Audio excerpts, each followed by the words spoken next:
This is the second part of the video on the lectures on the topic of general anesthesia.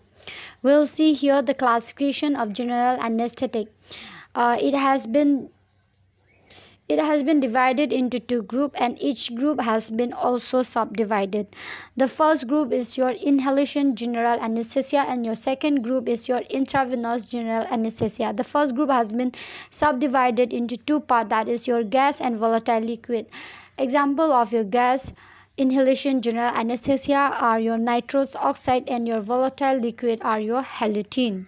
And then for the second group, that is intravenous general anesthesia, it has been subdivided into two groups, and the first group of your subdivisions are your fast acting drug, example your propofol, and your second subdivision group are your slower acting drug.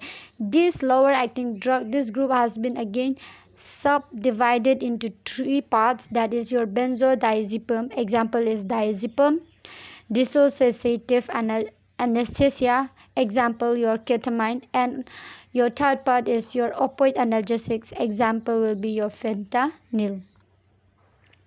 Let's see some of the theories about the mechanism of anesthesia. You will be seeing Mayer-Overton theory. You will be hearing about this theory. This theory was been proposed by the Hans Mayer and Charles Overton. Suggested that the potency of a substance as an anesthetic was directly related to its lipid solubilities. This has commonly been referred to as the unitary theory of anesthesia. Here, this Hans Mayer and Charles Overton, they have been used olive oil, octanol, and other membrane-like lipids to determine the lipid solubility of the agent available at that time.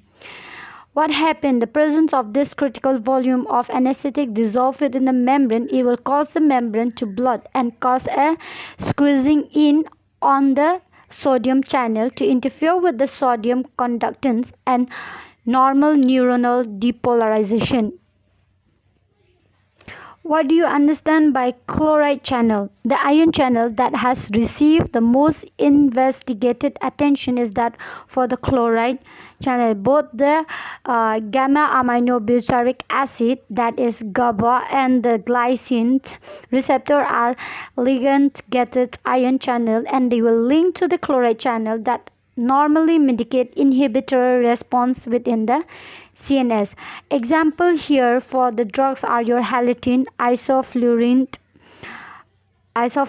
and other volatile anesthetic are capable of inhibiting the synaptic destructions of a GABA, thereby increasing the GABAergic neurotransmission, which typically is inhibitory in nature. Sodium channel. These are the channels that have received much attention, and medications of a drug-induced anesthetic action is the ligand-gated sodium channel within the N-methyl D-aspartate, that is NMDA in short, receptor complex.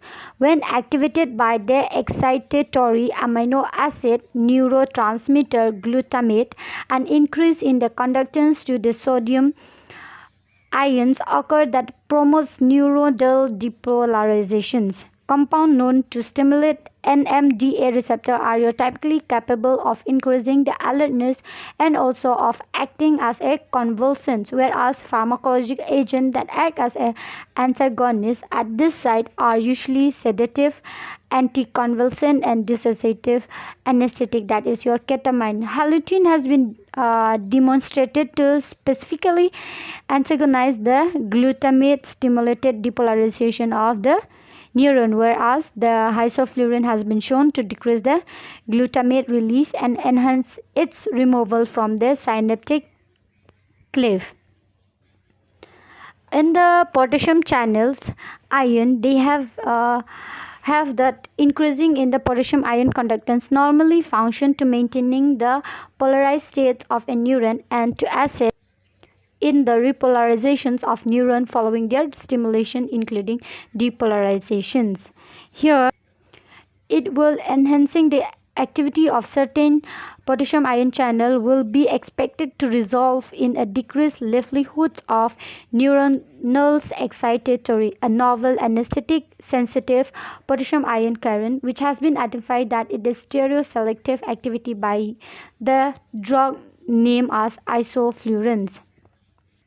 This is it for the introduction and some of the mechanism classification